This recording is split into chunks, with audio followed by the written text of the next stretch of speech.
Hello everyone. Today I am going to introduce you to the basics of Arduino coding. So let's get started. So the programming language used for coding Arduino board is a C++ programming language. So C++ is a readable programming language which human can understand easily. Before starting with the actual Arduino programming, we should know few basics of the C programming or the rules of the C programming. So the very first rule is whatever code you are gonna write, it should be inside the curly braces. As you can see here, the code needs to be inside an opening and a closing curly braces. And the second rule of writing a C++ code is and every statement inside your curly braces, it should end with a semicolon. There is an exception for this particular rule.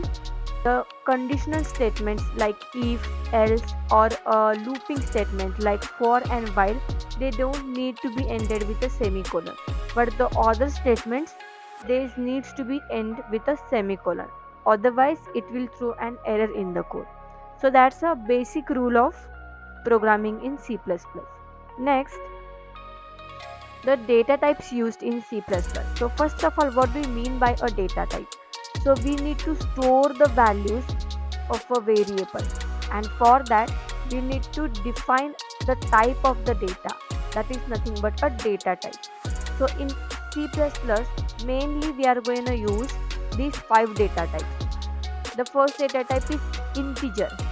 Integer is nothing but full numbers like 1, 2, 3, 4 without any decimal point. So this is declared as a integer int. Then second data type is a float. So float is nothing but a numbers with a decimal point. Then we have a double. Double is an extended version of float, we can say, where you have a highly precise decimal values. Then we have a character. So character is nothing but an alphabets or alphanumeric numbers, but there is one condition. It needs to be enclosed with a single quote. So character is for alphabets. Then we have a boolean. So boolean is nothing but true or false. So this is all about the data types, and whenever you have to define a variable in C++, you need to declare the data type prior. Means if I have to declare a variable age, then I have to declare its data type. So in this particular case, it will be int age is equal to whatever the value you want to store. So every time whenever you are going to use a variable, you need to declare the data type of the variable, whether it is integer, float, character, or whatever it is. The next thing is the introduction to the Arduino sketch. Now sketch is nothing but a Arduino program. There are by default two functions available. The first function is setup and the second function is loop. Now what is setup and what is loop? We'll discuss this now. So setup function is nothing but all the initialization of the programs are done here. For example, whenever you are going to use the pins of the Arduino, we have to set them as an input or output. Or if we are using a serial communication, then we need to set their baud rate. So all these initializations are going to be done in the setup function. And whenever your program runs, your setup function is going to run only once. Now here a syntax of the setup function is written. So you can see inside a curly bracket the initialization function is declared. So here pin mode 9 comma output means we have defined pin number 9 as output here. So this setup function will run only once when your Arduino board is powered. Next is loop function. So loop is a function where your actual code is going to be run. Means what exactly you want to do from your project, we are going to write that inside the loop function, and the loop function is going to keep on running until your Arduino has a power. So for example, if you can see, we have written here digitalWrite 9 comma high, then delay of 1000, digitalWrite 9 comma low, delay 1000. So these four statements will keep on running until your Arduino board has a power. The next thing is the basic functions or the commands which we are going to use in Arduino. So there are some input output functions like pin mode, digital write, digital read, analog write, analog read, and the delay functions, that is delay. Now we are going to discuss each and every command in detail. So let's start with pin mode function. So pin mode function is used to define the mode of the pin which we are going to use. We are going to connect devices to the Arduino like LEDs, buzzer, or we are going to connect few sensors.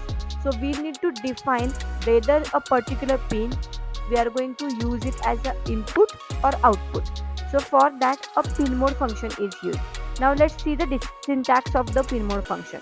So you have to write pin mode where the M will be in a capital, and in bracket you have to give two values. The first value will be the pin number which you are gonna set, and the second value is input or output. Whether you want to set that pin as input or output, that you have to declare as a second value. Now for example, if we are going to use pin number 9 and if we are going to set that pin as an output, then we should write pin mode in bracket 9 comma output. So this particular statement will define pin number 9 as a output pin.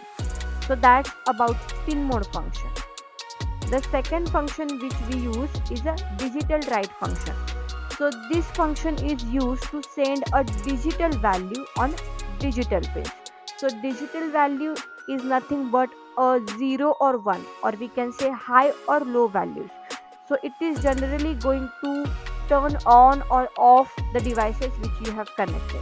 Now let's talk about the syntax.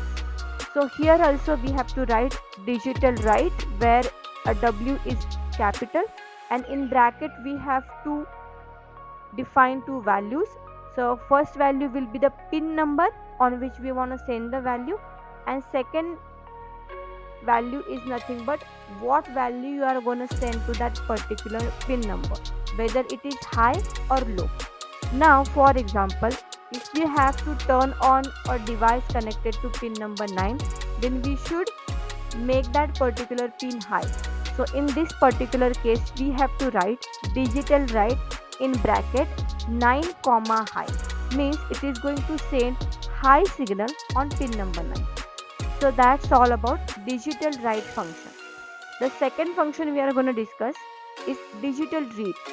So digital read function is used to read the data from the sensors. We have a lot of sensors available. So some sensors are analog, some sensors are digital. So when you connect a digital sensor to the digital pin, and if you have to read the data from the digital sensor, then digital read command is going to be used. Now the syntax of the digital read command. So you have to write digital read where R is capital, and in bracket you have to mention the pin number of that digital pin whose data you want to read.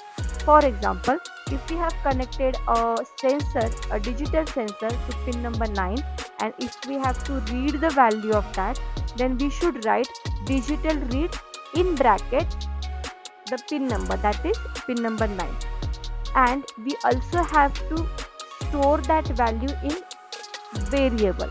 Now as we know, digital is nothing but high or low, so that's why we have declared here one variable integer a, and that variable is going to store the value read by pin number 9.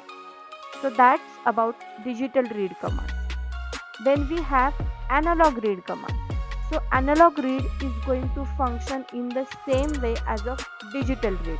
The only difference is that your analog read command is going to read the values from analog pins, that is from A0 to A5 pin.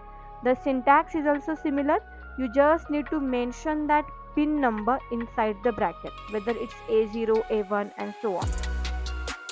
So here for example, if you have connected a pin to A0, then you should write value is equal to analog read in bracket that pin number.